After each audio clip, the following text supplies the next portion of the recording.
Hmm. Maybe.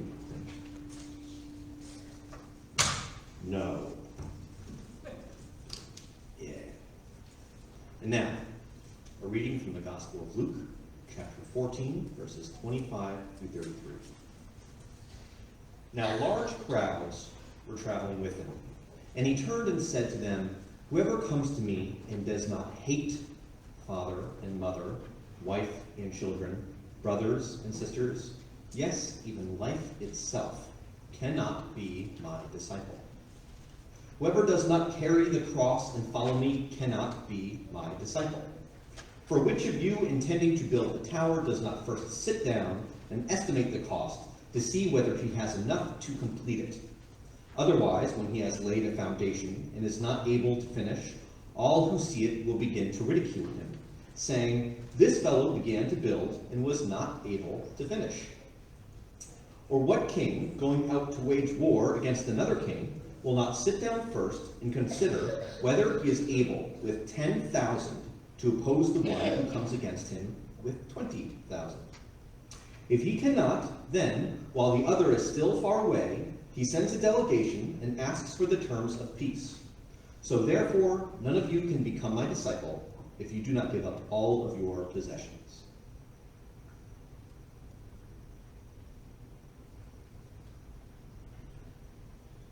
Imagine there's a father, and he has twin sons. And as these sons are wrapping up their senior year of high school, the father gives them each an amazing gift. Full tuition to any college of your choice. Take this tuition, make something of yourself, and help the world. When you do this, you will earn my inheritance. What a gift.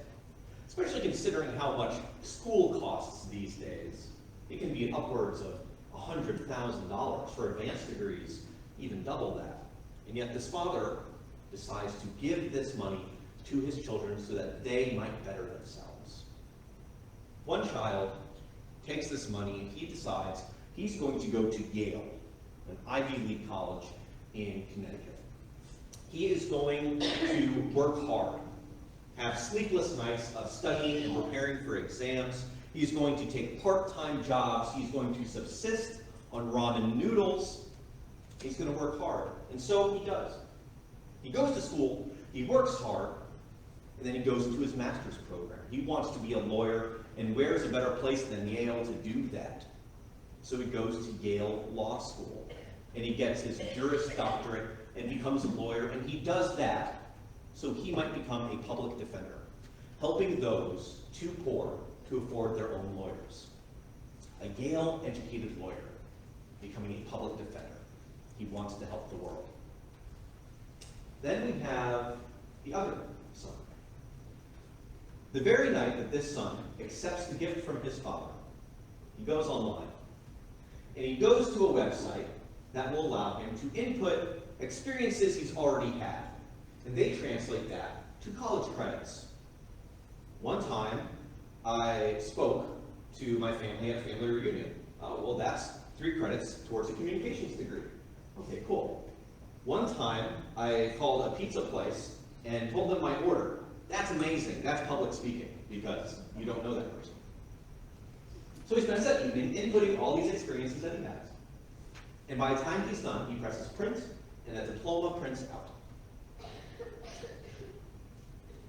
Both of these boys now have diplomas on their walls. But which one of them fulfilled the father's intent? The one who went to college and worked hard, or the one who changed not at all? You see, one took the father's gift, and he completely transformed himself. It was difficult. It was intense. He realized that the gift of a scholarship is only half of the work. There is more to be done. The gift is not an absolution of all responsibility. It's a creating of even more responsibility. A sobering amount of responsibility, sometimes an overwhelming amount of responsibility. This person translated the gift as a free ride, who he was and what he thought, and everything was plenty. It was enough. He need not grow. He need not challenge himself. He need not help anybody. He's good.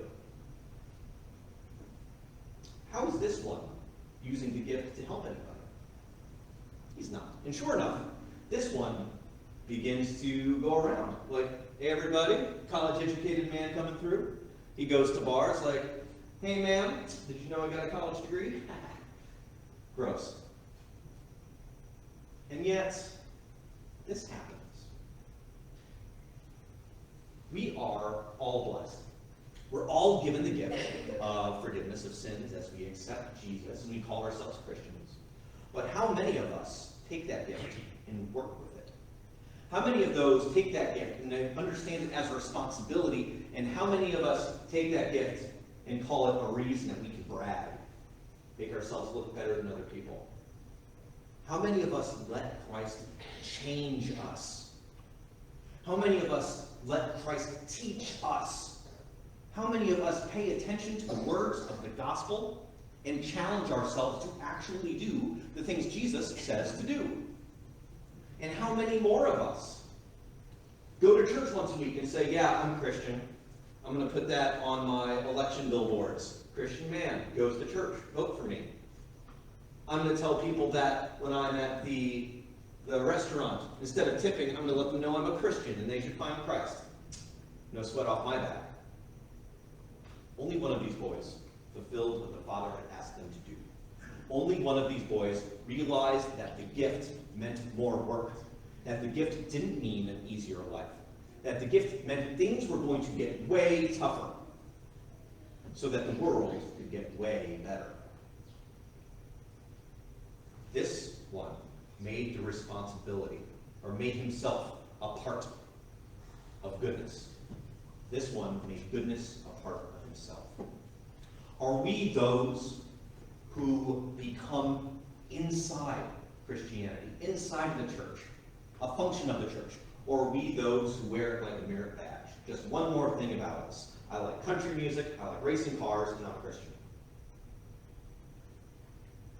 This is a challenging scripture, and it doesn't start easy. We see Jesus with the crowd following him now. He's got a lot of attention. And he says something so provocative that it even makes us say, I don't know about that one, Jesus, today. He says, if you do not hate your father and mother, brother and sister, even yourself, you're not my disciple. Well, gosh, Jesus, I'm getting some mixed messages here, because you just said we're supposed to treat other people as we treat ourselves. So which is it? The word here for hate is a Greek word, maleo, which means to oppose. It is, in the academic words, an aphoristic dichotomy. In its military language, it means you are for or against. You are with or you are without. There's no gray area. And when it comes to favoring our family over God, we must choose God, and that's difficult. And what does that look like? Many Christians take this to mean, well, if my brother is an atheist, I'm supposed to hate him because I'm Christian.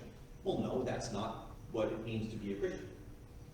Well, if my sister is a lesbian, I can't go to her wedding because I'm a Christian. No, that's not what it means. To oppose that place, that worldliness that causes us to be unkind, that pushes us towards hatefulness, we must oppose even those closest to us.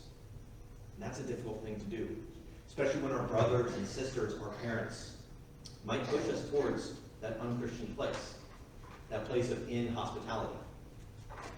Hopefully you don't have to experience that. But that is something that many Christians would have to cross. And Jesus continues.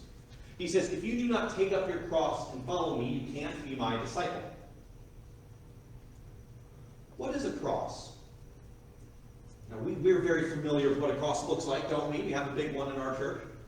Every church has some cross imagery, every Christian church at least. But Jesus had not yet been crucified, so this crowd, they didn't know the cross like we know the cross. How did they know a cross? Well, they saw the cross as an execution device. An execution device reserved for non-Roman citizens who dared to go against the empire. So when Jesus says to take up your cross, he's not saying walk even though you have arthritis, or tolerate your brother who's got like really obnoxious political beliefs. That's not the cross to bear. A cross is taking up voluntarily new struggles that will make people mad. That will make people mad, especially the religious establishment. Imagine making the religious establishment so mad it wanted to kill you. If you have your bulletin on you, I invite you to look at the cover. And the picture that's there. Does anybody recognize this man? Dietrich Bonhoeffer. Dietrich Bonhoeffer was a German Lutheran, and he was an amazing preacher, an amazing pastor, and an amazing professor. By the age of 23, he was giving lectures on systematic theology, the intricacies and mysteries that God reveals about himself in the Bible. Dietrich studied in Germany, and he moved to New York City, where he entered into postgraduate studies in the United States. And he struggled there, thinking there's no theology here, there's no God here, until the African American congregations in New York invited him. And he got to see the gospel Christian movement and the fiery spirit that was there and the struggles that they went through. He said, God is here in this place. Maybe not the academic elite, but God is here. And he wrote this book called The Cost of Discipleship, where he rails against cheap grace. That's what he calls it, cheap grace. The kind of people who call themselves Christians, but don't do anything with it, versus the kind of people who are Christians and don't feel the need to tell the whole world for their own benefit. He rails against the idea that all we need to do is accept Jesus Christ and then we get to do anything we want with impunity because our sins are forgiven. He hates that. And he sees the way that his country is turning into a country of cheap grace. It was the 1930s. Nazism was coming to power, and the church was being compelled to change its views. There was a rise of German Christianity. And I don't have a picture, but imagine a cross, and in the middle, swastika. Banners were made, put in churches. Churches were either told they had to assimilate, or they assimilated voluntarily. The German church is very proud because Martin Luther, the parent of Protestantism, who famously nailed his theses to the church wall, was also famously very anti-Semitic. In his book, The Jews and Their Lies, he wrote all the things that we should be able to do to Jews, include killing them, taking all their money, robbing them, keeping them away from any of the social safety nets that we might have. So the Germans were very into this, and they had precedent with their rising anti-Semitism. But Dietrich Bonhoeffer didn't like this. The more he thought about it, the more he thought, I need to go back to Germany. And so he did. He went back to Germany, where his career quickly plunged. He was fired from his university. He was barred from preaching, and so he started underground ministries, underground seminaries, where he taught other people how to preach the gospel of God, how to live the gospel of God. He preached a message that took them away from cheap grace and toward fulfilling grace, which was not easy in Nazi Germany. And in 1945, 2 months before the concentration camp where Dietrich Bonhoeffer had been arrested and thrown into, had been liberated, he was hanged, alongside his family members and other people in the underground church movement. He understood the cost of discipleship. He understood that Christianity is not always rainbows and sunshine. In fact, if Christianity makes your life easier, it might not be doing it correctly. You are meant to take up your cross and to carry it voluntarily. You are meant to love one another, even and especially when it's inconvenient for you. You are meant to be a disciple, one who learns, one who lives, one who pushes forward into this brave new world with all of its pitfalls. You are meant to take it seriously. You are meant to let it kill you if it comes to it. You are not meant to make it a reason for you to become boisterous, a reason for you to become proud, a reason for you to become hateful and violent. You are not meant for it to become a religion of your country. You are not meant to slap a swastika in the middle of a cross any more than you are meant to paint the cross in red, white, and blue. If Christianity truly is for everyone, we are challenged to make it open to everyone and not make it just one more thing about us. The cost of discipleship is high, and we are here